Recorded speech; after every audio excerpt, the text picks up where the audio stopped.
Okay, we're starting again. I think I need to correct you about the agency.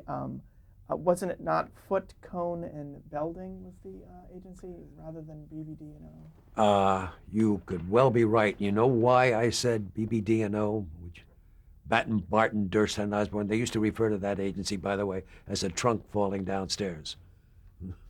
And if you say that the name's fast, that's exactly what it sounds like. Anyway, BBD&O, Batten, Barton, Durst, and Osborne, was the agency on General Electric Theater. Footcomb Belding was the agency on Story Theater. And I did mix the two of them up. Thank you. Do you remember hearing anything from the agency or the network in terms of what stories they wanted you to do or what you couldn't do? Yeah, we ran into a totally unexpected problem there. As I said before, we were scrambling in looking for stories that were in public domain that we felt were good stories that also could be adapted within our budgetary limitations and that were public domain. So in the course of that search, that continuous search, we went to some Russian writers like Pushkin, Chekhov, what's the other, Turgo? I can't remember. Even Tolstoy had written some short stories. So, and they were public domain. So we started bringing in writers, because we were using many writers to stay ahead of the game, which it continues to this day when you do a weekly series on television, which I did subsequently. And all of a sudden, then the agency was asking us for advance information about the stories we were doing. And finally, we came to the time when we said, well, our next three scripts are by Chekhov and Pushkin and Tolstoy. That may not be the order, but it was roughly the idea. And the agent said, oh no, you can't use Russian writers. And I said, why not? They said, well, that's communism. And I said, these were writers who worked long before there was a Soviet Union. They are, without question, regarded as, historically, as classic writers, and there should be no reason not to use them in our panoply of writers from around the world. But the agency, and this may have come, and I don't know, I suspect this, but I have no proof of it, it may essentially have come from American Tobacco Company. No Russian writers. And this became a fiat. There was no way around it. We had to abandon the scripts we had started work on. A couple of them were finished, a couple were in development, and give them up, and now start scrambling for replacements. So the same thing applied on that first series for television that applies to any series on television to this day, scrambling for scripts, material. Now, do you think this was in light of the HUAC hearings? Well, let's see, what period of time was this? This was it was the spring of 1948, because we started shooting, as I recall, in the summer of 48. I don't know. Was McCarthy already? Not necessarily McCarthy, but the HUAC hearings started in 47, the first. Oh, really? See, I'd forgotten that, and I always thought HUAC was directly associated with Senator McCarthy, but evidently not, from what you're saying. So, in terms of writing the actual scripts, what other considerations did you have to have besides budget? How closely did you follow the short stories? Well, we followed the stories as closely as we could. Essentially, we followed the stories, and we only chose stories that we felt were adaptable, that could be dramatized. There were very good short stories written, excellent short stories that were essentially undramatizable, and I guess that's the phrase. And how did you make sure that they were in the public domain? Oh, we hired an attorney, and I remember this very well. He was on a retainer. The retainer was $25 a story, and his name was Fulton Brylovsky. I don't know why that name comes back to me. It's not an easy name, but it comes back to me loud and clear. He was our attorney under retainer in Washington, and each time we select a story that we liked, it would be the title of it, the author's name, the date of publication would be phoned to him in Washington, and usually within 48 or 72 hours at the most, we'd get a phone call back from Washington saying, go ahead, it's public domain, or stop, it is not public domain. We had one funny development. One of our favorite writers, obviously, was Mark Twain. And we submitted some stories to Fulton Brailovsky that Mark Twain had written, Mark Twain / Samuel Clemens. And we got word back on the first one of these, and I think the title was The 500-Pound Banknote, but it's going back a long ways now. The point is, we got a phone call from Fulton Brailovsky saying, hey, wait a minute. You can do that story, but you cannot call it Mark Twain's so-and-so. You'll have to call it Samuel Clemens so-and-so. And I said, why? I don't understand. And he said, well, Mark Twain, the name that Samuel Clemens adopted, Mark Twain is still under copyright. Samuel Clemens, his real name, is not. So you can do his stories, but you cannot say Mark Twain. And that's the way we went ahead with those. You mentioned the director Sobey Martin. Yes. Who is he? Sobey Martin was somebody I had met in town, and we had become friends. And he had been a kind of major film editor for, I think it was MGM Studios in Europe. And then he had moved to Hollywood, and he was looking for a chance to direct in Hollywood. And this became his first chance to direct on your Showtime. Did he direct other ones? Was he? You mean other series? No, other episodes, or did he? Oh, yes. The directorial chores were divided up pretty much between Sobey Martin and Marshall Grant's right arm, a man named Charles or Chuck Haas, H-A-A-S. They would alternate. And I cannot remember if we used a third director or not. I don't recall. There's another name that has a credit of production supervisor, Oh. R.E. Abel. Rudy Abel. Who's that? Yeah, he was the production manager. He certainly was our production manager, and it was a tough job because of our budgetary restrictions. I'm trying to remember now how we wound up with Rudy Abel. My hunch is that we got Rudy Abel through Marshall Grant.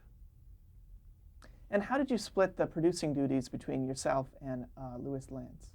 Well, essentially I attended to the producing duties because Lou Lantz had never done any producing and wasn't terribly interested in producing. He shared the chores with me for a while, but he really went on ahead as a writer. And his real dream was to write a play that got on Broadway. That never eventuated, but he came close a couple of times. Now, did NBC talk to you directly, or were you only talking to American Tobacco? To what? To American Tobacco? Yeah. We basically never really talked to American Tobacco except for a first meeting when they bought the show. We would always talk to their agency representative. So we would talk, we would talk to their agency representative, and we certainly talked to NBC, but I can't remember who it was at NBC at the time. Can you tell me what the production schedule was? How were these shot, and how long did you have? Yes.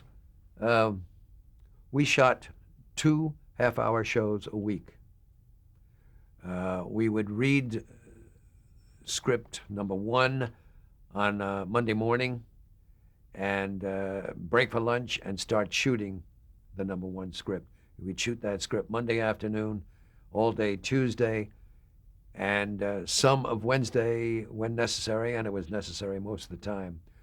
We would then we'd read script number 2, sort of lunchtime or just after lunch Wednesday, and hopefully finish the reading, make any changes, fixes on the script around the table at the reading, and then shoot script number 2 Thursday and Friday, and frequently into Friday night, and on several occasions into like midnight Friday night. We never went past midnight because that would have taken us into what's called golden time, double time, or even triple time. So it was a tight schedule.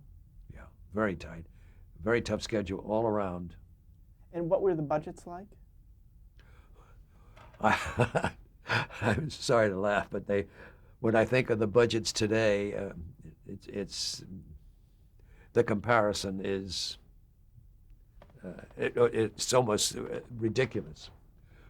Our deal with American Tobacco Company was they would pay us $8,500 per half hour. So that was the agreement under which we shot probably about the first 3, perhaps 4 half hours. Then our accountants came to us, Rudy Abel and the accountants came to us and said, hey, wait a minute. We have looked at all of the figures now. You're getting $8,500 per show from American Tobacco Company, and these films are costing you approximately $11,500. So you're going in the hole $3,000 a film. And, the old joke about volume will not solve your problems. So that was a pretty grim statement to hear from the business guys, the accountants, and Rudy Abel. So we went back to Foot Cone and Building, and through Foot Cone and Building to American Tobacco Company, explained our problem, and believe it or not, they were sympathetic to an extent, and they said, okay, we will raise you right now. We were supposed to go, the first 26 would be done at $8,500 per show. If the option was picked up for another 26, we would go to $9,500 per show. And if memory serves me right, and I'm a little torn here, I think that American Tobacco Company, through Foot Cone and Building, agreed to raise us right then and there to $9,500 per show, which was very generous. They didn't have to do that. But they offered it, and we accepted it. However, that was still $2,000 short per show as we continued production. And I remember this very vividly. I then, and I've never been much of a businessman, my work later on as producer has always been on the side of finding stories, working on the stories with a writer to develop the screenplay, and then into casting and production. Granted, I did have to sit in on budgets and cut budgets when necessary, etc. But I was not much of a businessman. In spite of that, I was the head of this group, so I was the one who went around to banks to get a loan from a bank that would enable us to continue shooting these films, losing now $2,000 per show. So I would go into a bank and see the head loan officer, and I did this with several banks, and explain what we were doing. We were the first show on film to be televised as a series for a national network, NBC, etc. And we needed money to help us go through the 26 shows. And the bank would say, well, if we lend you this money, what assurance do we have that we'll get it back? Which is a fairly common question to ask somebody who's lending you money. And I told them that our contract with American Tobacco Company called for us to have the rights to these films revert to us within 1 year, I think it was, after they had run on NBC. And I explained to the bank, these films would revert to us, and we expected to sell them again for showing again. And these residual values, in a sense, would guarantee the bank their money. And the bank said, what residual values? How do we know that if they've already been on television that you'd ever be able to sell them again? I mean, why should we think that? They've run, that's it. I could not convince a single bank in town that there was such a thing as residual values in these shows, even though they were on film. And it seemed to me quite plain that they would be usable again, but the banks couldn't see it. And so we struggled for the whole 26 shows. We were in dangerous areas of running out of money. So you were able to complete, you were planning on only doing 26? We were planning, well, we were offered a pickup by American Tobacco Company, and we would have gone to 10,500, which would have meant we would only be losing $1,000 per show. But my partners, including Norman Elzer, the Marshall Grant Group, even Lou Lance and Sylvie Martin, we wound up the 26 shows substantially in debt. I can't remember the figure, but I have it on paper somewhere. The figure came up when we sold the syndication rights to Ziv Company. They had to pay off our debt, and because they had to pay off our debt, our share of the proceeds from syndication were lessened because Ziv had the controlling hand since they had to pay off our debt. Anyway. The title Story Theater, is that what it was syndicated under? Yes, it was syndicated under the title Story Theater. And did you have your eye on syndication the whole time? Does Shield say Story Theater? I believed in what I was telling the bank. I wasn't trying to defraud the bank. I really believed that since we were shooting on film, I thought this was the big advantage. The other people who were doing weekly shows were doing them live, and they were on kinescope. And I knew that kinescope didn't have a long, if I got that word right, is yes. that? I knew that didn't have a long life, and I knew that quality would not be able to compare to the quality of a film show. So I had strong hopes for, quotes, residual values, even though I couldn't sell the concept. Did you have a favorite among the shows that you did other than The Necklace? I did at the time. They were shows, and we released them in the order of what appealed to us the most, the ones we thought were the strongest. I don't remember that order now, but I assume it's the order in our brochure. I know one of the earlier ones was Mademoiselle Fifi, and that was another de Maupassant? Yes, that was another de Maupassant short story, and it was a powerful short story, and I'm trying to remember the two young actresses we cast in that. If I remember correctly, one of them was a young lady named Joy Page. That was her name, her real name, and her acting name, and her mother, who was divorced from her father. Her father's name was, I think, Don Page. Her mother subsequently married Jack Warner. So Joy Page became the daughter of the head of Warner Brothers Studio, coincidentally. Now, I do want to indicate here that The Necklace, not only were you producing the series, you had also written that. I wrote the first one with Lou Lance. From then on, I was up to my neck in the various things I talked about: casting, editing, music, budgets, et cetera, et cetera. Now, did you have to lengthen the intros that Arthur Shields did to make it the half hour, now that you knew it was a half hour? No, we shot, the best of my recollection, we shot an added scene or two, I believe, rather than lengthen the narration. I was always nervous about doing too much narration because I thought we could possibly lose audience that way. And were you the head of Realm Productions, or were you the spokesperson? Yes. And when did you first hear about the formation of the Television Academy? Very early, very early. My recollection is, I'd be surprised if it wasn't as early as 1946, 47. When was it formed? About that time. About that time. I know I'm a, Did you know Sid Cassidy? Yes, I was trying to think of that name. Yeah. Thank you for that. I'm a great believer in organizations that protect the people who are in it. I'm a great believer in unions and guilds and organizations like the Television and Motion Picture Academy. And how did you know that? When did you first hear that they were going to do an award ceremony, or that they were going to honor television?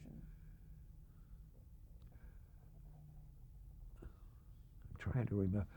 I know that sometime during the course of 1948, possibly while we were in production, after we started production, that is late summer and into the fall of 48, I became aware that there were going to be awards.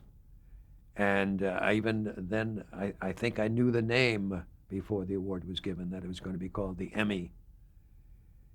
And I was hoping, I remember that Life magazine did a layout on our show. And I can't remember whether it was before we won the Emmy or after. I really don't recall which way that fell. But well, you must have submitted the show before, because I know that the first show aired about the time of the awards ceremony. So you must have had already submitted it. I see. Well, that's something I didn't remember at all. Okay. So the first show started in January of 49? Yes. Now that's something I had well, that makes sense to me, but I had no recollection of it. So you're absolutely right. We must have shown some of the shows, or we must have nominated the necklace to the Academy, just as today people who make series nominate an episode in their series to the Academy, I believe. Isn't that correct? Mm-hmm.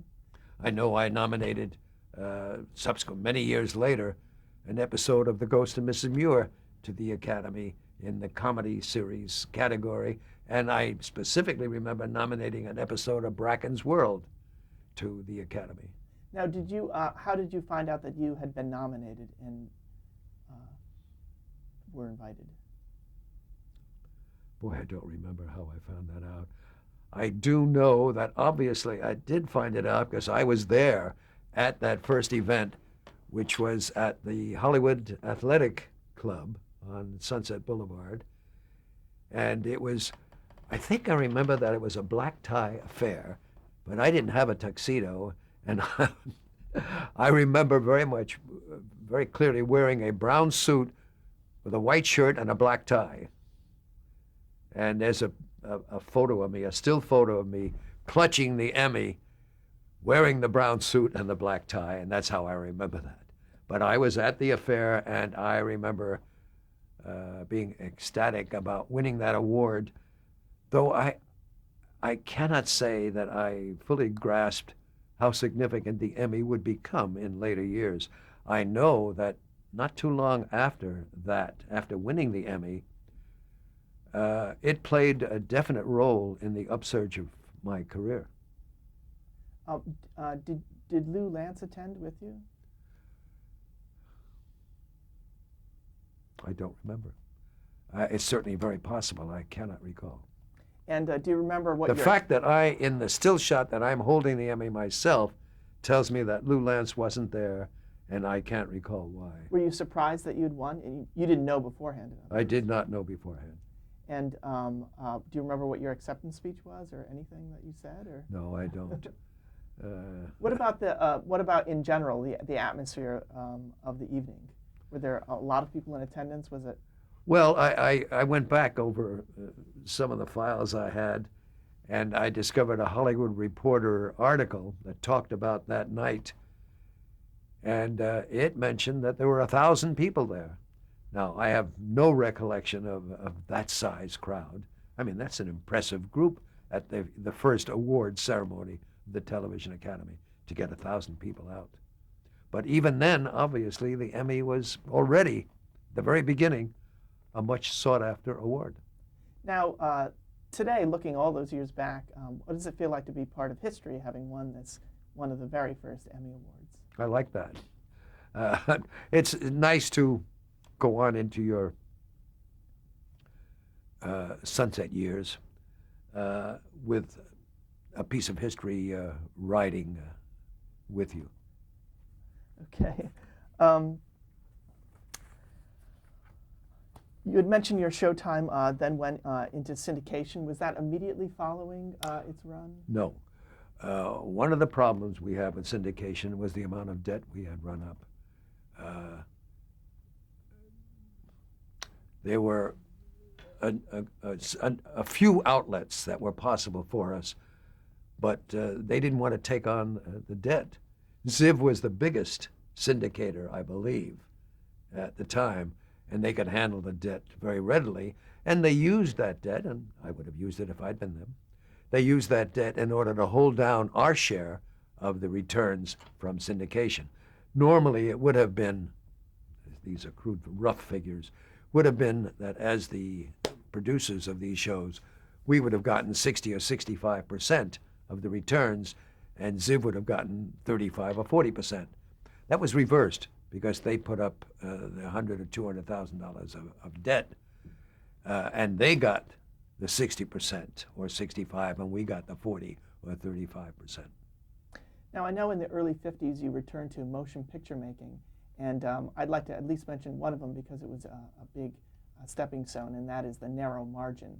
How did you come to make the narrow margin, if you can briefly give me that story? Yes, I've been hired by RKO to write a screenplay based on an original story that they bought. The original story was called Macau.